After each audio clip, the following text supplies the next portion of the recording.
அவருடைய பரிசுத்த மார்க்கத்தில் நடப்போம் என்று தீர்மானித்திருக்கிற நீங்கள் முதலாண்டவராய் இயேசு கிறிஸ்துவின் மூலமாய் சர்வ வல்லமையுள்ள கடவுளோடு ஒப்புரவாகும்படி உங்கள் பாவங்களை மனத்தாழ்மையாய் அறிக்கையிடுங்கள். பரமபிதாவே, உமக்கு விரோதமாகவும் நீங்கள் அயலாருக்கு விரோதமாகவும் பாவம் செய்து அறிக்கையிடுகிறோம். ஒளியில் நடவாமல் இருளில் நடந்து வந்தோம். கிறிஸ்துவின் நாமத்தை சொல்லியும் தீமையிலிருந்து விலகவில்லை. எங்களை திறக்க வேண்டும் என்று உங்களை கொண்டாடுகிறோம். இயேசு கிறிஸ்துவின் நிமித்தம் நீங்கள் பாவங்களை எல்லாவற்றையும் மன்னியும் ஒரு பரிசுத்த ஆவியினால் எங்களை சுத்திகரித்து எங்கள் மனசாட்சியை உயிர்ப்பித்தருளும். உங்களுடைய பரிசுத்த நாமத்திற்கு மகிமை உண்டாகும்படி நாங்கள் புது ஜீவனுள்ளவர்களால் உமக்கு ஊழியம் செய்ததாக மற்றவர்களுக்கு மன்னிக்க எங்களுக்கு உதவி புரியும். ஆமென். இயேசு கிறிஸ்துவின் மூலமாக தம்மிடத்தில் உண்மையாய் வந்திருக்கிற யாவருக்கும் அருளப்படுகிற கிருபை நிறைந்த தேவ வசனத்தை கேளுங்கள். வார்க்கப்படும் வாரம் சுமக்கிறவர்களே, நீங்கள் எல்லாரும் என்னிடத்தில் வாருங்கள், நான் உங்களுக்கு இளைப்பாறுதல் தருவேன். தேவனுடைய ஒரே பேரான குமாரனை விசுவாசிக்கிற மனிதனும் அவன் கெட்டு போகாமல் நித்திய ஜீவனை அடையும்படிக்கு அவரை தந்தர்களை உலகமாய் உலகத்தில் அன்பு கூர்ந்தார். ஒருவன் பாவம் செய்வானால் நீதிபரராய் இருக்கிற இயேசு கிறிஸ்து நமக்காக பிதாவினிடத்தில் பரிந்து பேசுகிறவராயிருக்கிறார். நம்முடைய பாவங்களை நிவர்த்தி செய்கிற கிருபாதாரபடி அவரே. நம்முடைய பரமபிதாவாகிய சர்வ வல்லமையுள்ள கடவுள் உத்தம மனசாபத்தோடும் உண்மையான விசுவாசத்தோடும் தமிழத்திற்கு மனம் திரும்பி தங்கள் சகோதர சகோதரிகளின் குற்றங்களை மன்னிக்கிற யாவருக்கும் பாவ மன்னிப்பை அரைச்சிவோம் என்று மிகுந்த இரக்கமாய் வாக்குத்தத்தம் செய்திருக்கிறார். அவர் நம்முடைய கர்த்தராகிய இயேசு கிறிஸ்து நிமித்தம் உங்களுக்கு இறங்கி உங்கள் பாவங்கள் எல்லாவற்றையும் மன்னித்து அவைகளில் உங்களை விடுதலையாக்கி சகல நன்மையிலும் உங்களை உறுதிப்படுத்தி நிலைநிறுத்தி உங்களை நித்திய ஜீவ கரையில் சேர்ப்பாராக.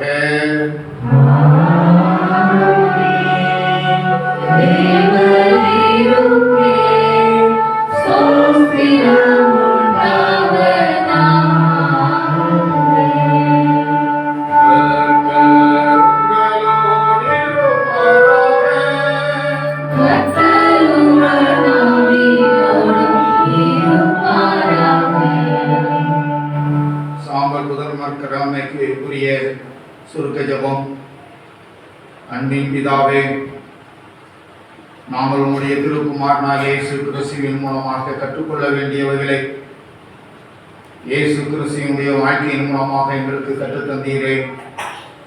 இந்த உலகத்தின் பாவங்களை எதிர்த்து நிற்கவும் இந்த உலகத்தை ஜெயிக்கும்படியாக உங்களுடைய குமாரனுக்கு கீழ்ப்படிந்து இயேசு கிறிஸ்து எப்படி இந்த உலகத்தை ஜெயித்தாரோ அப்படியே நாங்களும் சாந்தமாய் தாழ்மையாய் வாழ்ந்து இந்த உலகத்தை ஜெயிக்க அருளும்படியாக ஆண்டவர் இயேசு கிறிஸ்துவினுடைய வேண்டிக் கொள்கிறோம். உட்கார்வோம். திருமதி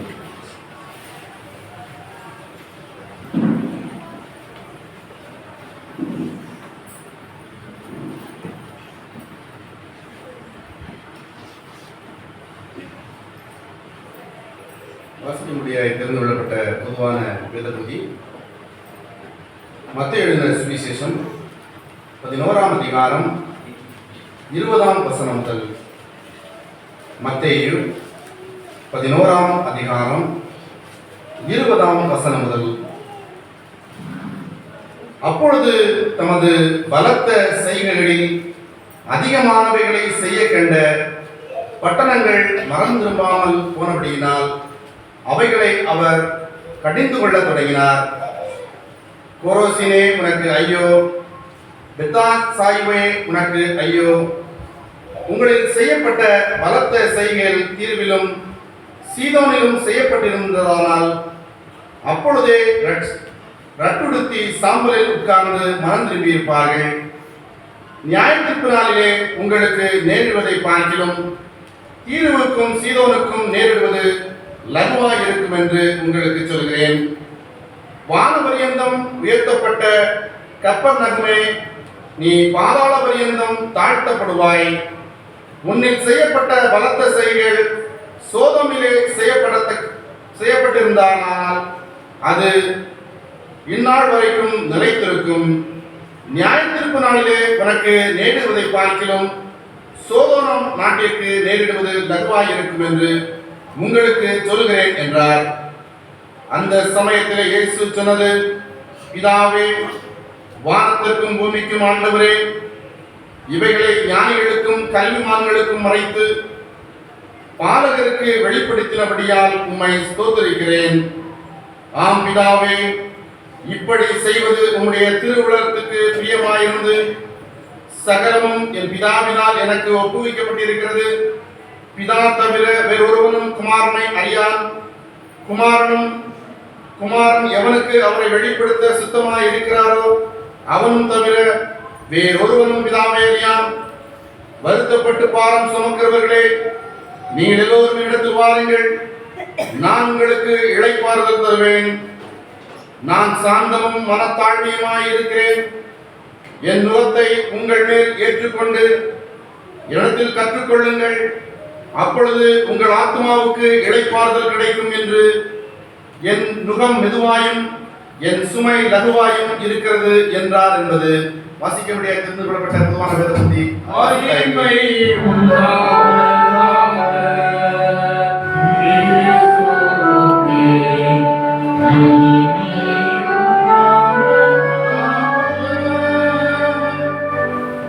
விசுவாசத்தை தேவனிடத்தில் அறிக்கை செய்வோம்.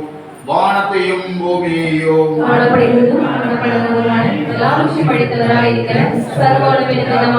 ஒரே தேவனை விசுவாசிக்கிறேன். ஒரே கர்த்தருமாய் தேவனுடைய ஒரே திருமணகுமாரனுமாய் இருக்கிற இயேசு கிறிஸ்துவை விசுவாசிக்கிறேன்.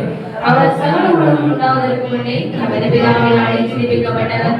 வேதத்தின் தெய்வமானவர், ஜோதியின் ஜோதியானவர், மெய்தேவனில் மெய்தேவனானவர், உருவாக்கப்படாமல் ஜீவிக்கப்பட்டவர், பிதாவுடைய ஒரே தன்னுடையவர், சகலத்தையும் உண்டாக்கினவர், மனிதராகி நமக்காகவும் நமக்கு ரட்சிப்பு உண்டாகும் பரமண்டலத்திலிருந்து பரிசுத்த ஆவியினாலே கடுமையான நகர்ந்திற்கு மனிதனானார்.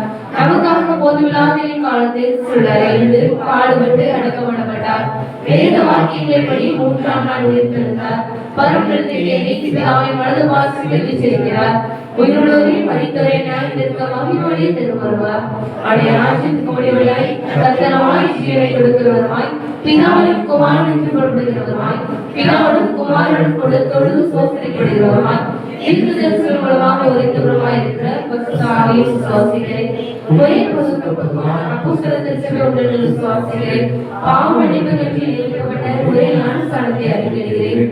மரித்தோர் உயிர்த்தெழுதலும் நன்மைக்குரிய ஜீவனும் உண்டாகும்படி காத்திருக்கிறேன். ஆமென். அன்பானவர்களே, இந்த வருடத்திலும் இந்த 2 நாட்களுக்குள்ளாக நாம் வாழும்படியாக கர்த்தர் நமக்கு ஜீவனை தந்திருக்கிறார். அது ஆண்டவருடைய சுத்த கிருபை. நாம் பாதைகளாக இருந்தாலும் அவருடைய கிருபையினாலே நாம் உழைத்திருக்கிறோம். இந்த 2 நாட்களை கடந்த 2 நாட்களிலே இருந்தவர்கள் இந்த 2 நாட்களிலே இல்லை. மடத்தூரில் ஒரு விஸ்கி வீடு இருந்தேன். நல்லா தான் பேசிக்கிட்டு இருந்தார், நல்லா தான் நடமாடிக்கிட்டு இருந்தார், நல்ல ஹெல்த்தியாக தான் இருந்தார். திடீர்னு சுகர் குறைஞ்சது. அவராக தான் ஆஸ்பத்திரிக்கு போனார். ஆனால் திரும்பி வரல, இறந்து போனார். இவ்வளோ இன்னைக்கு நம்ம நல்லா தான் இருக்கலாம். ஒரு சின்ன வயிறு வலின்னு ஆஸ்பத்திரிக்கு போயிட்டு திரும்பி வராமல் இருக்கலாம். நம்முடைய வாழ்க்கையும் அப்படிப்பட்டது தான். ஒரு நிழலை போல மறைந்து விடக்கூடிய ஒரு வாழ்க்கை, ஒரு பூவை போல உதிர்ந்து போகக்கூடிய ஒரு வாழ்க்கை. ஆனால் ஆண்டவர் அந்த வாழ்க்கையிலே ஆண்டவருடைய நாம மகிமைக்காக சில காரியங்களை எதிர்பார்க்கிறார். அந்த காரியங்களை நாம் இந்த 2 நாட்களிலே கற்றுக்கொள்ளும்படியாக நாம் அழைக்கப்படுகிறோம். சிறு வயது முதல் எத்தனையோ 2 நாட்கள் கடந்து வருகிறோம். இன்றைக்கு இங்கே இருக்கிறவங்கள பிரசங்கம் நினச்சோம்னா அத்தனை பிரசங்கம் பண்ணிடுவாங்க. அவ்வளவு வசனம் தெரியும், அவ்வளவு பிரசங்கமும் கேட்டிருப்பாங்க. ஆனால் இந்த 2 நாட்கள் ஒருவேளை நாம் மனம் திரும்புவதற்கு ஏற்ற நாட்கள், துளிர்விடும் நாட்கள். இந்த வாசிக்க கேட்ட மத்தேயு 11ஆம் அதிகாரத்திலே இயேசு கிறிஸ்து சொல்லுகிறார் 20வது வசனத்திலே, அப்பொழுது தமது பலத்த செய்கைகளில் அதிகமானவைகளை செய்ய கண்ட பட்டணங்கள் மனம் திரும்பாமல் போனபடியினால் அவைகளை அவர் கடிந்து கொள்ள தொடங்கினார். இயேசு கிறிஸ்து எத்தனையோ பட்டணங்களிலே போய் பலத்த கிரியைகளை செய்தார், வல்லமையான அற்புதங்களை செய்தார். காற்றையும் கடலையும் அதட்டினான். அது அமைதல் ஆயிற்று. மரித்தவர்களையும் உயிரோடு கூட எழுப்பினான். அதை கண்ட ஜனங்கள் எத்தனையோ பேர் விசுவாசித்தார்கள். இன்னும் அநேக காரியங்கள், குருடர்களை காண செய்தார், முடவர்களை நடக்க செய்தார், சப்பானிகளை எழுந்து நடக்க செய்தார். இப்படி நிறைய அதிசயங்களை செய்கிறார், ஆசீர்வாதங்களை செய்கிறார். அதை பார்த்த பட்டணங்கள், அதை பார்த்த ஜனங்கள் மனம் திரும்பவில்லையே என்று சொல்லி அவர் ஆதங்கப்படுகிறார். ஆதங்கப்பட்டு அவர் என்ன சொல்லுகிறார்? கோரோசீனே உனக்கு ஐயோ, பெத்சாயிதாவே உனக்கு ஐயோ. உங்கள் ஊர்ல செய்யப்பட்ட காரியங்கள், உங்க ஊர்ல செய்யப்பட்ட ஆசீர்வாதமான காரியங்கள், அற்புதமான காரியங்கள் ஒருவேளை தீருவிலும் சீதோனிலும் செய்யப்பட்டிருந்தால் அவர்கள் அன்றைக்கே ரெட்டொடுத்தி சாம்பலிலே உட்கார்ந்து கொண்டு மனம் திரும்பியிருப்பார்கள். ஆனால் உங்களிடத்திலே மனம் திரும்புதல் இல்லை, நடைபெறவில்லை. உங்களிடத்தில் தான் அற்புதம் நடந்திருக்கிறது, உங்களிடத்தில் தான் உங்களைத்தான் நான் ஆசீர்வதிச்சிருக்கிறேன். நீங்க தான் அதிகமா மனம் திரும்பணும், ஆனா உங்களிடத்துல மனம் திரும்புதல் இல்லை. இப்படிப்பட்ட ஆசீர்வாதங்களும் இப்படிப்பட்ட அற்புதங்களும் ஒருவேளை இன்னொரு ஆண்டவரை அறியாத ஊர்களில் செய்யப்பட்டிருந்தால் அவங்க என்ன செஞ்சிருப்பாங்க? அப்பவுமே ரெட்டு உடுத்தி சாம்பல்ல உட்கார்ந்து தாழ்த்தி மனம் திறந்து இருந்திருப்பாங்க. இந்த நாட்கள்ல சாம்பல் புதன் கிழமை என்று நாம் பார்க்கும்போது சாம்பலை ஆண்டவருடையக்கு முன்பாக தாழ்த்துதலை ஒப்பிட்டு வேதம் சொல்கிறது. சாம்பல் ஆண்டவருக்கு முன்பான தாழ்மையை நாம் பார்க்கிறோம். அதனால்தான் இங்கே சொல்கிறார், அவர்கள் ரெட்டொடுத்தி சாம்பலிலே உட்கார்ந்து மனம் திரும்பி இருப்பார்கள். அடுத்த பட்டணத்தை சொல்றார், வான பரியந்தம் உயர்த்தப்பட்ட கப்பர்நகுமே, நீ பாதாள பரியந்தமும் தாழ்த்தப்படுவாய். உன்னில் செய்யப்பட்ட பலத்த செய்திகள் சோதோமிலே செய்யப்பட்டிருந்தால் அது இந்நாள் வரைக்கும் நிலைத்து இருக்கும். ஏன்னா சோதோம் பட்டணம் அழிஞ்சு போச்சு, அது நிலைத்து நிற்கவில்லை. ஆனா அந்த கப்பர்நகூம்ல செய்யப்பட்ட அதிசயமான காரியங்கள் சோதோம் குமார பட்டணத்துல செய்யப்பட்டு இருந்தால் சோதோம் குமார பட்டணம் மனம் திரும்பி இன்னைக்கு வரைக்கும் நிலைத்து இருக்கும். ஆனா அது அழிஞ்சிட்டு நீ நிலைச்சி இருக்க, ஆனா உன்னிடத்துல மனம் திரும்புதல் இல்லை. அதனால உனக்கு ஐயோ என்று சொல்லுகிறான். இதை நான் வாசித்து சிந்தித்துக் கொண்டிருக்கும் பொழுது இப்போ இயேசு கிறிஸ்து ஒருவேளை நம்ம ஊரை பார்த்து சொல்றாருன்னு நம்ம நினைச்சு சொல்லி பார்ப்போமே. என்ன சொல்லி பார்க்கலாம்? நீங்க கோரசிலே உனக்கு ஐயோ, உன் ஊர்ல நடைபெற்ற அற்புதங்கள், அதிசயங்கள், ஆசீர்வாதங்கள்லாம் இன்னொரு ஊர்ல நடைபெற்றிருந்தா அது எனக்கே மனம் திரும்பி இருக்கும். அப்போ அதே மாதிரி மேலமையானபுரத்துல நடந்த ஆசீர்வாதங்கள், அற்புதங்கள்லாம் நடந்திருக்கா, நடக்கலையா? அல்லேலூயா. ஒரு 3-4 பேர் சொன்ன மாதிரி சொல்றாங்க. மேலமையானபுரத்துல அற்புதம், அதிசயம், வல்லமையா இயேசு கிறிஸ்துவுடைய வல்லமை நான் வெளிப்பட்டிருக்கா, வெளிப்படலையா? வெளிப்பட்டிருக்கு. அப்போ மனம் திரும்புதல் இருக்கா இல்லையா? இருக்குங்கிறாங்க, இல்லைங்கிறாங்க. சரியா? அப்போ இயேசு கிறிஸ்து அதான் சொல்றாரு, மேலமையானபுரத்துல செய்யப்பட்ட அதிசயமான காரியங்கள் ஒருவேளை இந்த பக்கத்துல இருக்கிற கண்டமங்கலத்துல நடைபெற்றிருந்தா அவங்க என்னைக்கோ அவ்வளவு பேரும் இயேசு கிறிஸ்துவை ஏற்றுக்கொண்டு மனம் மாறி இருந்திருப்பாங்க அப்படின்னு தான் சொல்றாரு. இப்போ அதை விடுங்க, நம்ம சொந்த வீட்டை, குடும்பத்தை எடுத்துக்கோங்க. இப்போ நான் இருக்கிறேன் ராஜகுமார், உன் வீட்டில் நான் உன்னை எவ்வளோ ஆசீர்வதிச்சிருக்கிறேன், எவ்வளோ அற்புதம் செஞ்சிருக்கேன், நீ மனம் திரும்பி இருக்கியா? உன் குடும்பத்தில் செஞ்ச ஆசீர்வாதமான காரியங்கள், நன்மையான காரியங்களை நான் இயேசு அறியாத இன்னொரு குடும்பத்தில் செஞ்சிருந்தா அவங்க எனக்கே உண்மையா மனம் திரும்பி இருப்பாங்க அப்படின்னு ஒவ்வொருத்தரும் அவங்கவுங்க வீட்டில் நீங்க என்ன செய்யணும் சொல்லி பார்க்கணும். என் வீட்டில் ஆசீர்வாதம் வந்திருக்கு, நான் மனம் திரும்பி இருக்கிறேனா? என் வீட்டில் அற்புதம் நடந்திருக்கு, நான் மனம் திரும்பி இருக்கிறேனா? இந்த சிந்திச்சு பார்க்கக்கூடியது தான் இந்த லெந்து நாட்கள். லெந்து நாட்கள்ல ஆண்டவர் நம்மோடு கூட இருப்பதை, நம்மிடத்துல செயல்படுவதை எல்லாம் சிந்தித்து பார்த்து நாம் மனம் திரும்புவதற்கு ஏற்ற காலம், மனம் திரும்புவதற்கு ஏற்ற காலங்கள். இயேசு கிறிஸ்து ஒரு உண்மையை சொல்கிறார். ஒரு தோட்டத்தில் போறாரு, ஒரு மரம் சும்மா நீக்கி பூமியை கெடுத்து நீக்கி அந்த தோட்டக்காரனை போட்டு இதை வெட்டி தோல் போடு அப்படிங்கிறாரு. அந்த தோட்டக்காரன் என்ன சொல்றான், ஆண்டவரே இது இந்த வருஷமும் இருக்கட்டும், அதை நான் கொத்தி உரம் போட்டு தண்ணீர் பாய்ச்சி களைகளெல்லாம் நறுக்கி விட்டு கனி கொடுக்கதான் பார்ப்போம், கனி கொடுத்ததுன்னா வச்சிருப்போம், இல்லை அப்படின்னா இந்த ஒரு வருஷம் கழிச்சு அதை வெட்டி போட்டுருவோம். ஒரு இதை நீங்க உங்களையும் என்னையும் பார்த்து கூட சொல்லலாம்.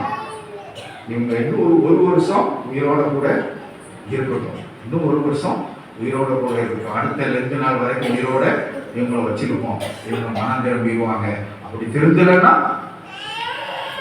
ஒருவேளை எடுத்துவோம் அப்படின்னு ஒருவேளை இந்த ஓமை இருக்கக்கூடிய கருத்து நம்மளை கூட என்ன செய்யணும், வச்சு சிந்திச்சு பார்க்கலாம். நாம் மனம் திரும்புவதற்காக கொடுக்கப்படுகின்ற நாட்கள் தான் இந்த 2 நாட்கள். அதனால இந்த 2 நாட்களிலே நாம் நம்மை எந்த அளவுக்கு ஆண்டவருக்கு பிரியமாய் நடந்து கொள்ள முடியுமோ அந்த அளவுக்கு நாம் பிரியமாக நடந்து கொள்ள வேண்டும். ஒரு சில வேதத்தில் உள்ள மனிதர்களை குறித்து நாம் பார்ப்போம். 1 ராஜாக்கள் 21ஆம் அதிகாரம். 1 ராஜாக்கள் 21ஆம் அதிகாரத்திலே ஆகாப் ராஜாவை குறித்து நாம் பார்க்கிறோம். ஆகாப் ராஜா நல்லவனா கெட்டவனா? ஆகாப் ராஜா நல்லவனா கெட்டவனா?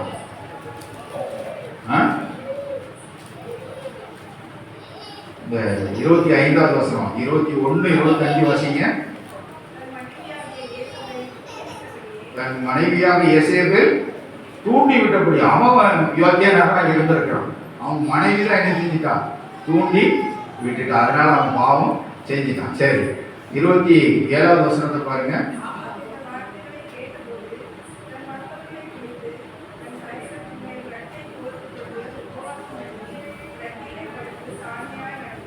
பாருங்க, ஆகாப் நீ சாக போற, ஆண்டவர் உன்னை கொல்ல போறாரு அப்படின்னு தீர்க்கதரிசி மூலம் என்ன செஞ்சுட்டாரு, சொல்லிட்டாரு.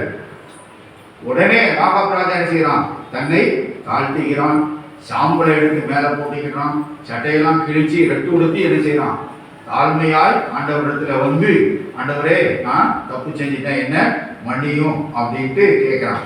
அந்த 29வது வசனம் வாசிங்க.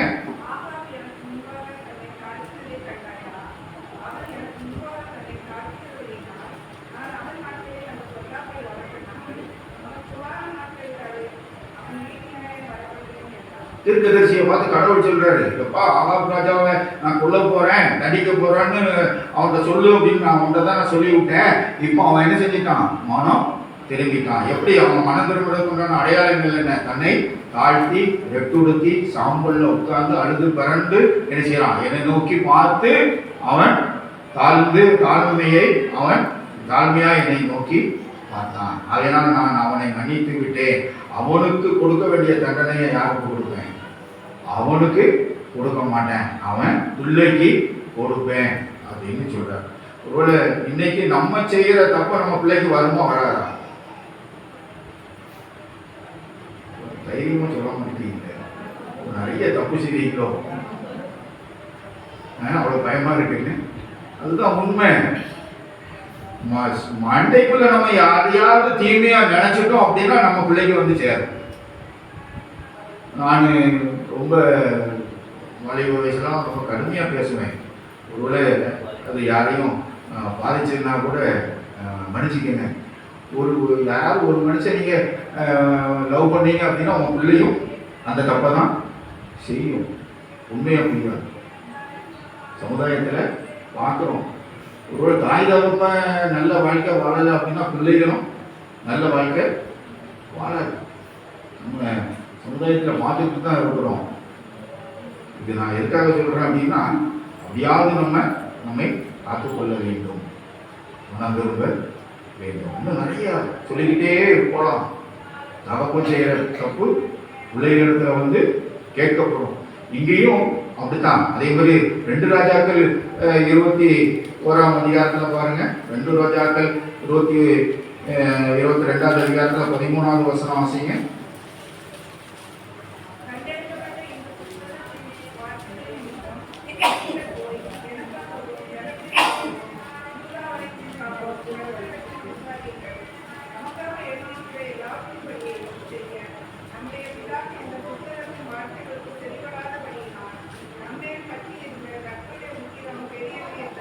இங்கே யோசியாவுடைய ராஜா ராஜா காலத்துல வந்து அந்த வேத புத்தகம் கண்டெடுக்கப்படுகிறது. அதுல யோசியாவுடைய பட்டணத்துல வாழ்ந்த அவங்களுடைய முற்பிதாக்களை குறித்து எழுதியிருக்கிறது. என்ன எழுதியிருக்கிறதுனா, கர்த்தரிடத்தில் விசாரியுங்கள், நமக்காக எழுதியிருக்கிற எல்லாவற்றையும் படியும் செய்ய நம்முடைய பிதாக்கள் இந்த புஸ்தகத்தின் வார்த்தைகளை செவி கொடாமல் போனபடியினால் நம்மேல் பற்றி எறிந்த கர்த்தருடைய உத்தரம் தெரியாது. நம்ம அம்மா அப்பா தப்பு பண்ணிட்டு போயிட்டாங்க, நம்மளுடைய பிதாக்கள் தப்பு பண்ணிட்டு போயிட்டாங்க. ஆனா அந்த தப்பு நம்ம மேல வரும், ஆண்டவர் நம்மை தண்டிப்பார். அதனால என்ன செய்யணும்? நீங்க வாசிங்க 19வது வசனம். நான் இந்த ஸ்தலத்திற்கும் என் குடிகளுக்கு விரோதமாக அவர்கள் பாடும் சாபமாவார்கள் என்று சொன்னதை நீ கேட்டபோது உன் இருதயம் விலகி நீ கர்த்தருக்கு முன்பாக உன்னை தாழ்த்தி உன் வஸ்திரங்களை கிழித்துக் கொண்டு எனக்கு முன்பாக அழுதபடியினால் நானும் உன் விண்ணப்பத்தை கேட்டேன். ஆகையால் இதோ நான் உன்னை உன் பிதாக்கள் அண்டையிலே சேர்த்துக் கொள்வேன், நீ சமாதானத்தோட உன் கல்லறையில் சேர்வாய். நான் இந்த ஸ்தலத்தின் மேல் வரப்பண்ணும் சகல பொல்லாப்பையும் உன் கண்கள் காண்பதில்லை என்றும் கர்த்தர் சொல்கிறார் என்பதை சொல்லுங்கள் என்றார். இங்கே யோசியாவுடைய நாட்களிலும் இதே தான் நடக்கு. ஆகாப் ராஜ்யத்துல ஆகாப் காலத்துல நடந்த மாதிரி நம்ம அப்பா அம்மா பாவம் செஞ்சுட்டு போயிட்டாங்க. அந்த தண்டனை யோசியாவுக்கு வரப்போகுது. இது அந்த வேத புத்தகத்தின் மூலமாக வாசித்து அறிந்து கொண்டான். உடனே என்ன செய்யறான்? தன்னை தாழ்த்தி சாம்பலை அள்ளி போட்டுக்கொண்டு ரெட்டு கொடுத்து என்ன செய்யறான்? ஆண்டவருடைய சமூகத்துல மன்னிப்பு கேட்கிறான். ஆண்டவர் என்ன செய்யறார்? நம்முடைய பாவத்தை மன்னித்து, எப்பா நான் உன் காலத்துல செய்ய மாட்டேன், உன் பிள்ளை காலத்துல செய்யறேன், நீ சமாதானத்தோடு சாவாய், சமாதானத்தோடு நீ உன் பிதாக்களோடு சேருவாய் என்று சொல்லி அவனை ஆசீர்வதிக்கிறார். அதே போல இஸ்ரவேலர்கள் இன்னொரு இடத்துல பார்க்கிறோம். லேவியராகமம் 26வது வசனம் பாருங்க, 26:41. அவர்கள் எனக்கு எதிர்த்து நடந்ததினால் நானும் அவர்களுக்கு எதிர்த்து நடந்து அவருடைய சத்துருவின் தேசத்திலே அவர்களை கொண்டு போய் விட்டதையும் அறிக்கையிட்டு விருப்பசேனம் இல்லாத தங்கள் இதயத்தை தாழ்த்தி தங்கள் அக்கிரமத்துக்கு கிடைத்த தண்டனை நியாயம் என்று ஒப்புக்கொண்டால், இங்கு இஸ்ரவேலர் ஜனங்கள் எனக்கு எதிராக நடந்தார்கள், ஆகையால் நானும் அவர்களுக்கு எதிராக நடப்பேன் அப்படின்னு சொல்லிட்டு நான் அவங்கள செஞ்ச தப்புக்கு தக்கன நான் அவங்கள தண்டிச்சேன். அப்போ அவங்க என்ன செய்யணும்? அந்த தண்டனை நியாயமானது என்று ஒப்புக்கொள்ள வேண்டும். அந்த தண்டனை நியாயமானது என்று ஒப்புக்கொள்ள வேண்டும். அப்படி ஒப்புக்கொண்டால் பாருங்க 44வது வசனம். அவர்கள் தங்கள் சத்துருக்களின் தேசத்தில் இருந்தாலும் நான் அவர்களை நிர்மூலமாக்கத்தக்கதாகவும் நான் அவர்களோடு பண்ணின என் உடன்படிக்கையை அபத்தமாக்கத்தக்கதாகவும் நான் அவர்களை கைவிடவும் வெறுக்கவும் மாட்டேன். நான் அவர்கள் தேவனாகிய கர்த்தர். நான் அவர்களை கைவிடவும் மாட்டேன், வெறுக்கவும் மாட்டேன். அவங்க சத்துருக்களுடைய தேசத்தில் இருந்தாலும் அவங்களை நான் சுதந்திரவாளியாக வைத்திருப்பேன். ஏன்னா அவங்க தங்களுடைய விருத்த சேதனம் இல்லாத தங்களுடைய இருதயத்தை தாழ்த்தி விட்டார்கள், இருதயத்தை தாழ்த்தினார்கள். ஆகையினால் அவர்களுக்கு நான் அவர்களை அழிப்பேன் என்று சொன்ன அந்த தண்டனையை நான் அவர்களுக்கு கொடுக்க மாட்டேன். அதே போல யோனானுடைய காலத்துல பார்க்கிறோம். நினைவே மக்கள் என்ன செஞ்சாங்க? ராஜா முதல் மிருகம் வரைக்கும் உபவாசித்து ரெட்டு உடுத்தி சாம்பல்ல உட்கார்ந்து என்ன செஞ்சாங்க? உன்னுடைய பாவத்தை அறிக்கை செய்தாங்க. அப்போ கடவுள் அழிப்பேன் என்று சொன்ன அந்த தண்டனையை நிறுத்தினார் என்று பார்க்கிறோம். இப்போ நான் ஆண்டவர் நம்மிடத்துல எதிர்பார்க்கிற காரியம் தாழ்மை. நாம் ரெட்டு உடுத்தி சாம்பல்ல உட்கார்ந்து நம்மை தாழ்த்தணும். சாம்பல் புதன்கிழமை. சாம்பல் எதற்கு அடையாளம் என்றால் தாழ்மைக்கு அடையாளம். இத்தனை பகுதியில் நம்ம பார்த்தோம். எல்லாருமே சாம்பல்ல உட்கார்ந்துதான் தங்களை தாழ்த்தினார்கள். அதுதான் தாழ்மை என்று ஆண்டவர் ஒத்துக்கொண்டார். அந்த தாழ்மை யாரெல்லாம் தாழ்மைப்படுகிறார்களோ அவர்களெல்லாம் அவர் தண்டனையிலிருந்து காப்பாற்றினார், அவர்களை விடுவித்தார், பாவங்களை மன்னித்தார் என்று நாம் பார்க்கிறோம். இந்த காலத்துல பெத்தேல் ஆலயத்துல எல்லாரும் சாம்பல் கொண்டாங்க, தலையில போட்டுக்கிட்டு. நம்ம ரெட்டுன்னா என்னது? இந்த சாக்குல செஞ்ச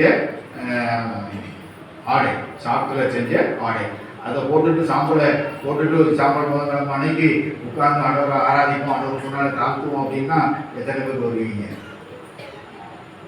நம்ம நாகரிகத்துல வளர்ந்துட்டோம், பாரம்பரியத்தெல்லாம் விட்டுட்டோம்.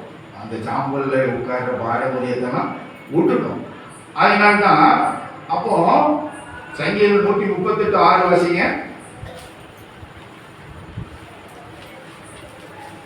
கர்த்தர் மிகுந்தவராய்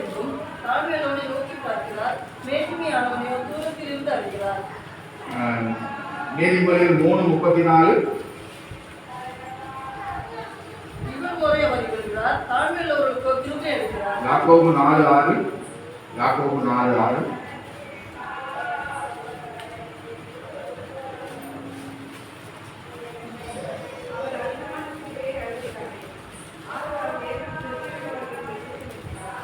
தாழ்மை உள்ளவர்களுக்கோ கிருபை அளிக்கிறார். 1 பேதுரு 5:5.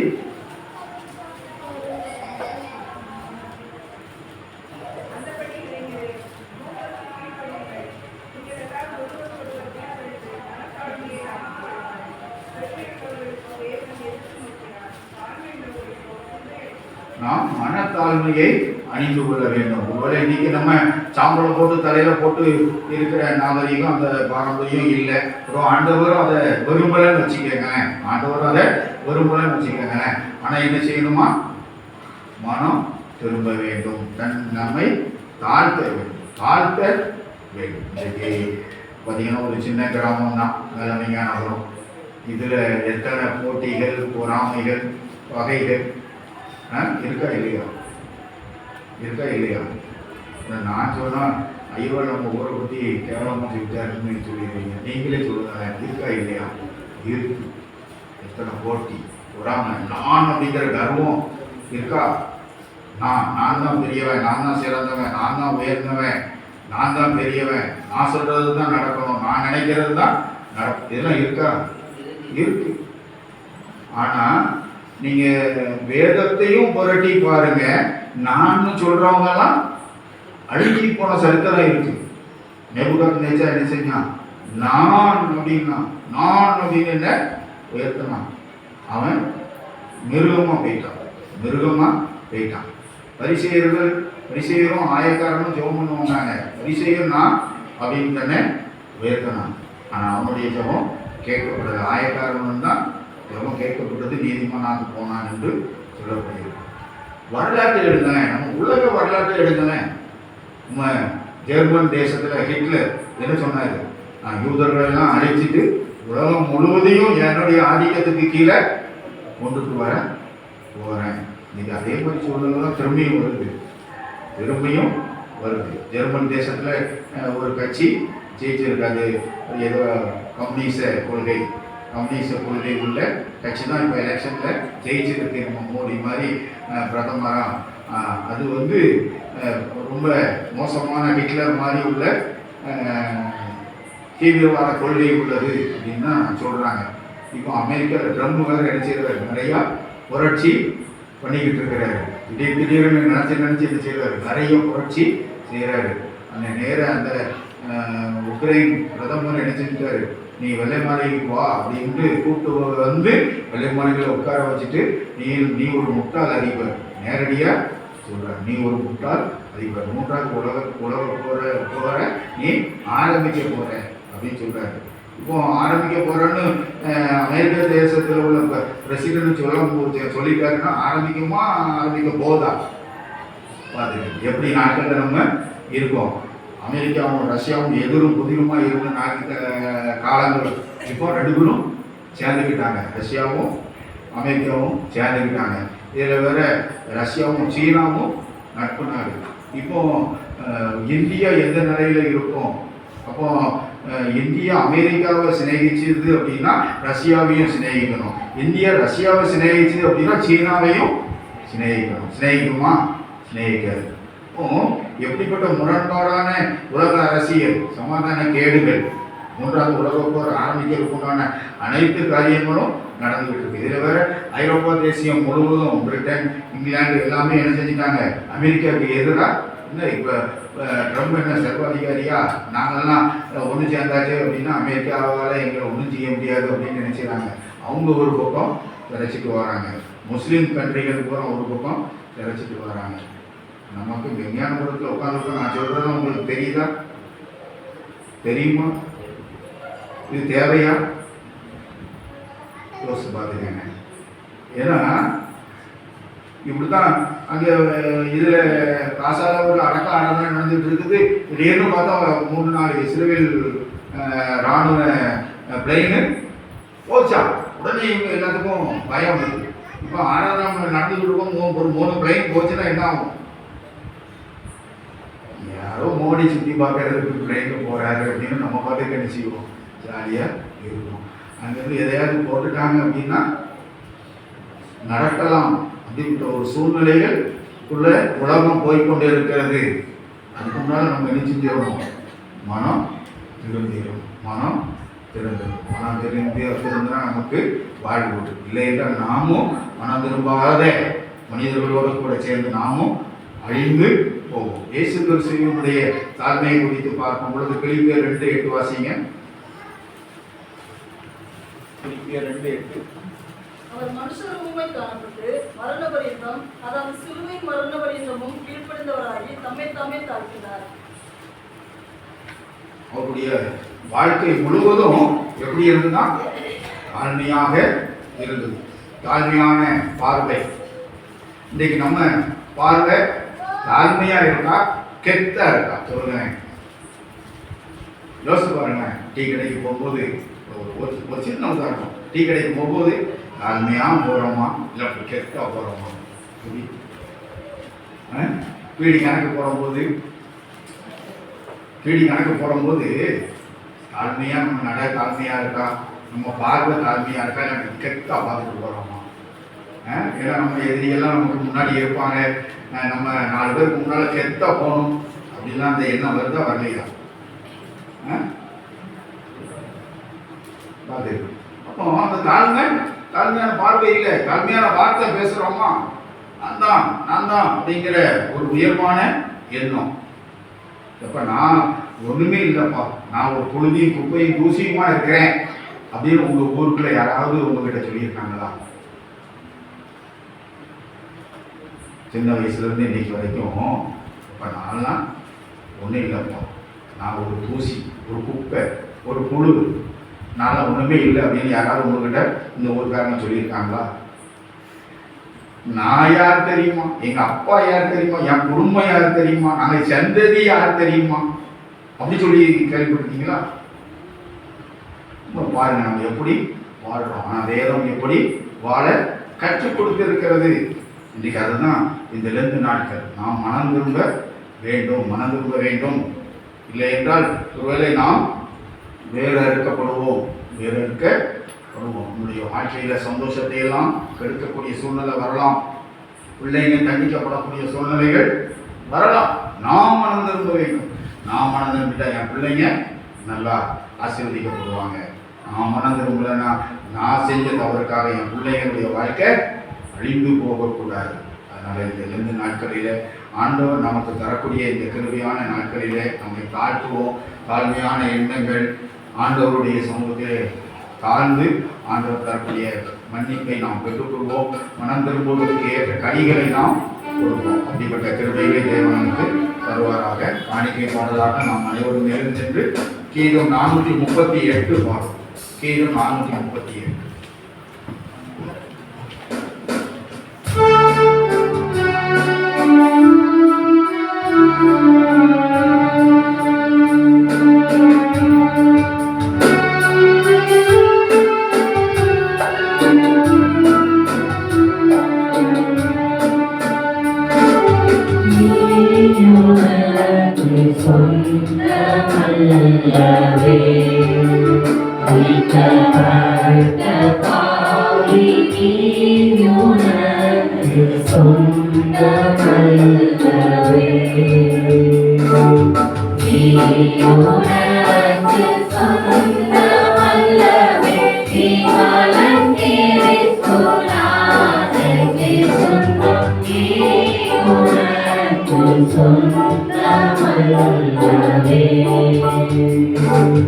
சிலுவை மரத்தில் தொங்கி மரித்தாரே, திருரத்தம் திருவிழாவில் வழியுதிர்ப்பாரே.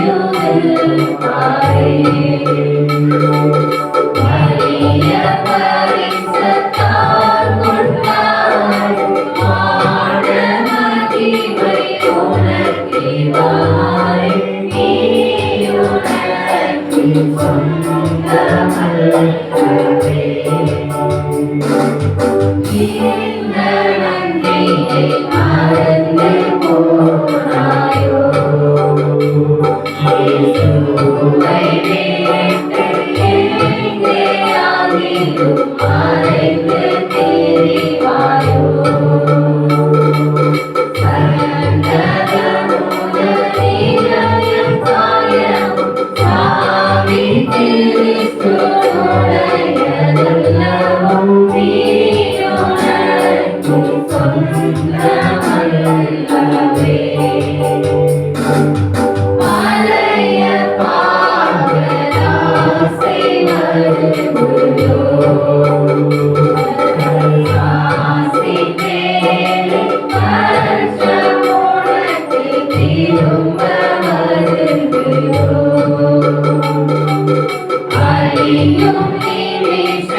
ஜெபம் செய்வோம்.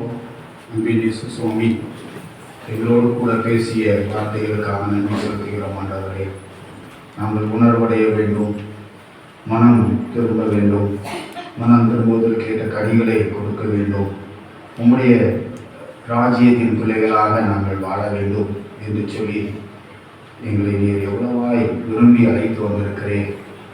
எத்தனையோ பட்டணங்களிலே நீர் வல்லமையான காரியங்களை ஆசீர்வாதமான காரியங்களை செய்தேன். ஆனால் அந்த பட்டணங்கள் மனம் திரும்பாமல் போய்விட்டது. ஆனால் அதற்கு நிகராக அழிந்து போன பட்டணங்களிலே இப்படிப்பட்ட ஆசீர்வாதங்கள், அற்புதங்கள், வல்லமைகள் வெளிப்பட்டால் அவர்கள் மனம் திரும்பி இருந்திருப்பார்கள் என்று சொல்லுகிறேன். எங்களுடைய குடும்ப வாழ்க்கையிலே நாங்கள் எத்தனை ஆசீர்வாதங்களை பெற்றிருக்கிறோம். இந்த ஆசீர்வாதங்களை எல்லாம் ஒருவேளை இன்னும் ஆசீர்வாதம் இல்லாத குடும்பங்கள் பெற்றிருந்தால் அந்த குடும்பம் உமக்கு நன்றி உள்ளவர்களாக மனம் திரும்பியிருப்பார்கள். ஆனால் எங்களிடத்திலே நீ எதிர்பார்க்கிற நற்கனிகள் இருக்கிறதா? சாட்சியுள்ள ஒரு வாழ்க்கையை நாங்கள் வாழ்கிறோமா? இந்த 2 நாட்களிலே எங்களை சீர்படுத்திக் கொள்ள, எங்களை தாழ்த்த எங்களிடத்தில் எத்தனை பெருமைகள், பெருமையான மேட்டின்மையான பார்வைகள், இருதயத்திலே அகந்தையான சிந்தைகள், தீமையான எண்ணங்கள், மற்ற மனிதர்களுக்கு எதிரான சிந்தனைகள், ஆலயத்திற்கு வருவோம் நடைகளை காத்துக்கொண்டு, ஆலயத்திலே எங்களுடைய நடைகள் எப்படி இருக்கிறது, எங்களுடைய பேச்சுக்கள், எங்களுடைய இருக்கைகள், எங்களுடைய எண்ணங்கள் எப்படிப்பட்டதாக இருக்கிறது, எல்லாவற்றையும் நாம் சீர்தூக்கி பார்க்கிறோம். அப்பா, இந்த நாட்களிலே அந்த இஸ்ரவேலர்கள் எவ்வளவு தாழ்மைப்பட்டார்கள். அழிப்பேன் என்று சொன்ன தண்டனையை மாற்றி போட்டேன். ஆகாப் ராஜாவுடைய காலத்திலே, யோசியாவுடைய காலத்திலே அவர்கள் செய்த தவறுக்கு தண்டனையிலிருந்து தப்பித்துக் கொண்டார்கள். காரணம், தாழ்த்தி இரட்டொடுத்தி சாம்பலிலே உட்கார்ந்தார்கள். ஒருவேளை நாங்கள் செய்த பாவங்கள் எங்களுடைய பிள்ளைகளுக்கு போய் சேரக்கூடாது. நாங்கள் எப்படி நாங்கள் மனம் கதற வேண்டும், தாழ்த்த வேண்டும். நம்முடைய சமூகத்தில் இந்த 40 நாட்கள் நாங்கள் கதற, எங்களை அர்ப்பணிக்க, எங்களை பரிசுத்தப்படுத்திக் கொள்ள, நீர் எங்களை பாவத்திலிருந்து மீட்டுக்கொள்ள மண்டையில் நாங்கள் நெருங்கி வாழ எங்களை அர்ப்பணிக்கிறோம். இந்த ஆராதனையிலே எடுக்கப்பட்ட காணிக்கைகளை உங்கள் கருத்திலே கொண்டு வருகிறோம். சுகந்த வாசனை வழியாக நுகர்ந்து அங்கீகரித்துக் கொள்ளும். காணிக்கை கொடுத்த ஒவ்வொருவரையும் நீர் ஆசீர்வதிக்கும். இயேசு கிறிஸ்துவின் நாமத்தில் கேட்கிறோம் நல்ல பிதாவே, ஆமென்.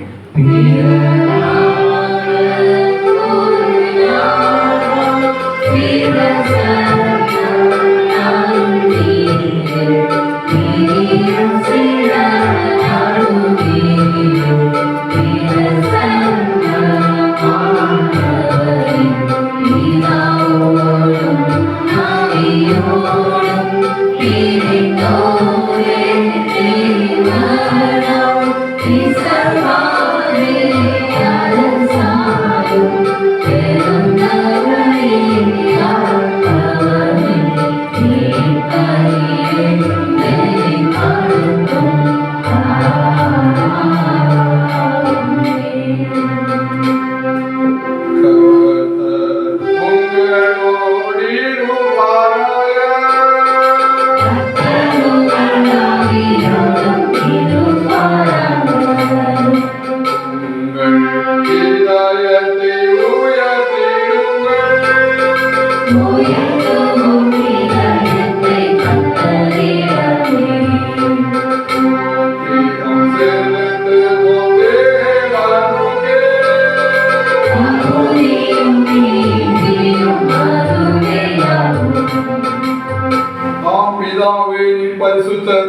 நீ ஸ்தோத்திரிக்கப்பட்டவர்.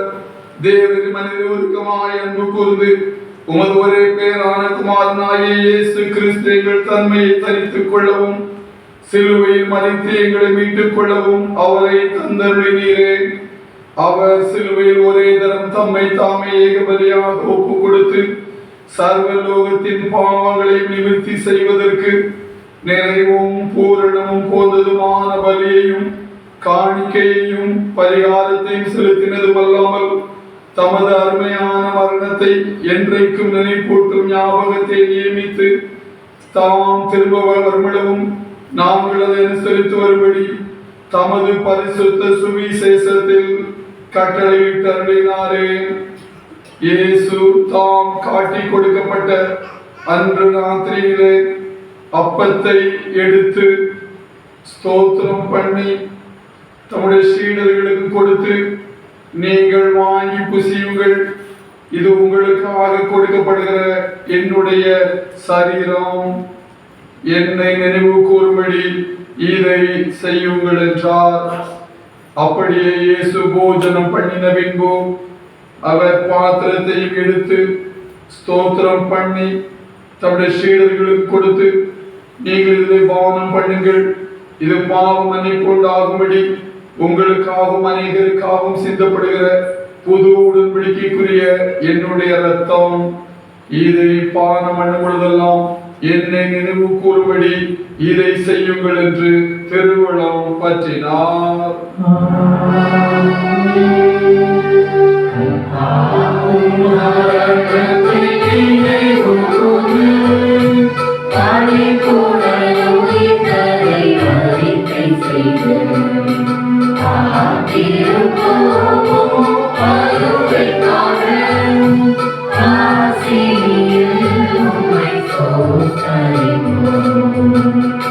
இரக்கமுள்ள பிதாவே, நாங்கள் பிடிக்கிற இந்த அப்பம் கிறிஸ்துவின் சரீரத்தின் ஐக்கியமாயும் நாங்கள் ஆசீர்வதிக்கிற இந்த பாத்திரம் கிறிஸ்துவின் ரத்தத்தின் ஐக்கியமாயிருக்கும்படி எங்களையும் நீ தந்த இந்த அப்பத்தையும் திராட்சரசத்தையும் இதை உட்கொள்கிற எங்களையும் உமது பசுதாவினாலே பரிசுத்தப்படுத்த வேண்டும் என்று மிகுந்த தாழ்மையோடு பிரார்த்திக்கிறோம்.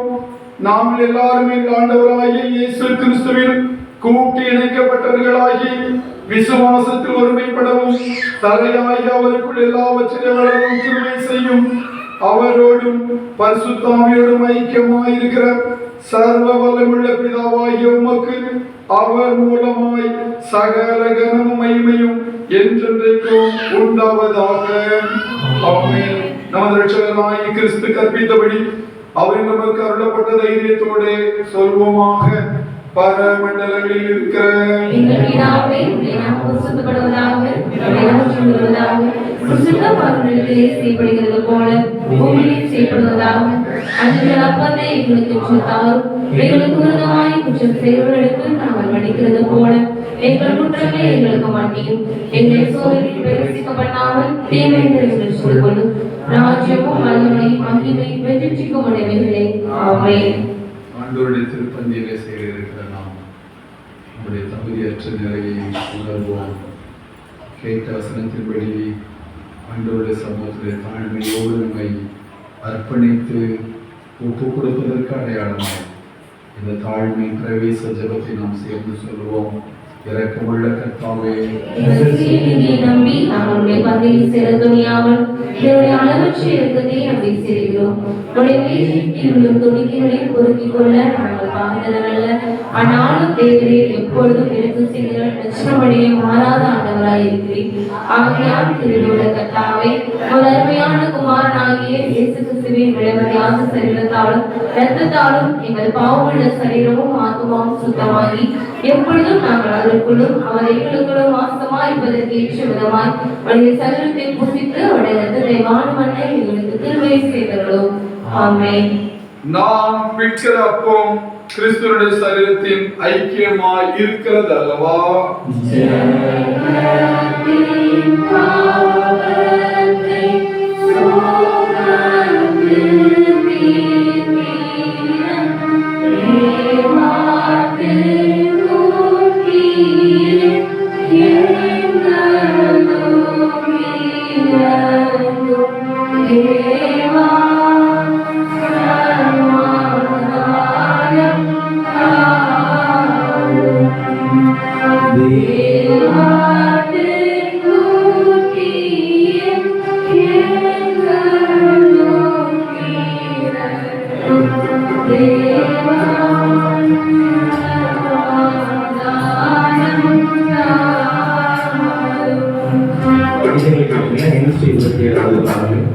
கீழே உள்ள மலையை கோவிக்கின்றனர். கேள்வி 527 பாடல்.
பாடலை பாடுவோம். அருமை ரட்சகராக ஓடி வந்தோம், அன்பின் விருந்தோம்.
இரத்தமாகிய சாக்கிரமத்தை விசுவாசத்தினால் பெற்றுக்கொண்டவர்களாகிய நாம் அவருக்கு ஸ்தோத்திரம் செலுத்துவோமாக. சர்வ வல்லமையுள்ள கடவுளே, பரமபிதாவே, உமது நேசகுமாரனும் எங்கள் ஆண்டவருமாகிய இயேசு கிறிஸ்துவுக்குள் எங்களை உமது பிள்ளைகளாக ஏற்றுக்கொண்டு அவருடைய விலைமதியான திருச்சரீரமும் இரத்தமும் ஆகிய ஞானவரத்தால் எங்களை போஷித்திருக்கிறேன். எங்கள் பாவங்களை மன்னித்து நித்திய ஜீவனை எங்களுக்கு வாக்குப்பட்டிருக்கிறேன். அளவிடப்படாத இந்த நன்மைகளுக்காக உம்மை ஸ்தோத்திரிக்கிறோம். சரீரமும் ஆத்துவமாகிய எங்களை பரிசுத்தமும் ஜீவனுள்ள பலியாக உமக்கு ஒப்புக் கொடுக்கிறோம். இதுவே நாங்கள் செய்த ஆத்மீக ஆராதனை. நாங்கள் இந்த பிரபஞ்சத்திற்கு ஒத்த விஷயம் தெரியாமல் என்னுடைய நன்மையும் பரிபூரணமான சித்தம் என்னதென்று பகுத்தறியத்தக்கதாக எங்கள் மனம் புதிதாகிறதினாலே மறுரூபமாகும்படி எங்களுக்கு அருள் புரியும். கடைசியில் நாங்கள் பரிசுத்தவான்கள் அனைவரோடும் ஒரு நித்திய ராஜ்யத்தின் ஆனந்தத்தை அடைத்தக்கதாக இவ்வுலகத்தை நமக்கு கீழ்ப்படுத்த நடக்க எங்களுக்கு கிருபை செய்யும். உம்மோடும் பரிசுத்தாவியோடும் ஒரே தேவனாய் சதா காலமும் ஜீவித்த அரசாளுகிற எங்கள் ஆண்டவராகிய இயேசு கிறிஸ்துவின் மூலமாய் இவர்களை வேண்டிக் கொள்கிறோம். ஆமென்.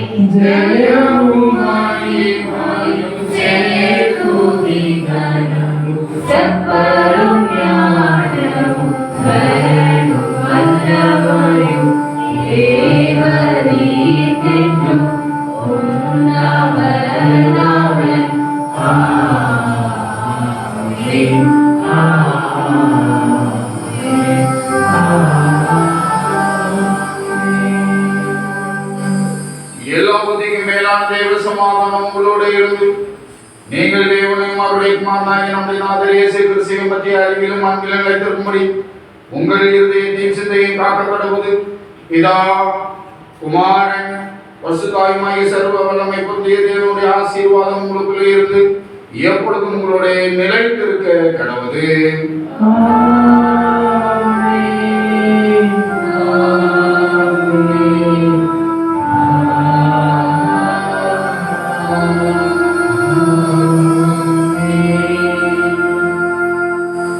வெள்ளிக்கிழமை இரவு 7 மணிக்கு லித்தானியா ஆராதனை நடைபெறும். அதனால் பகலில் நடைபெறாது, மத்தியானம் இரவு 7 மணிக்கு லித்தானியா ஆராதனை நடைபெறும். நீங்கள் வந்து கலந்து கொள்ள முடியாமல் உங்களை அன்போடு கூட கேட்டுக்கொள்கிறோம். உணவாளில் நீண்டபடி கீதம் 118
தேவ சமாதானத்தோடு சென்று வர கடவுள். கர்த்தருடைய நாமத்தினாலே ஆமென்.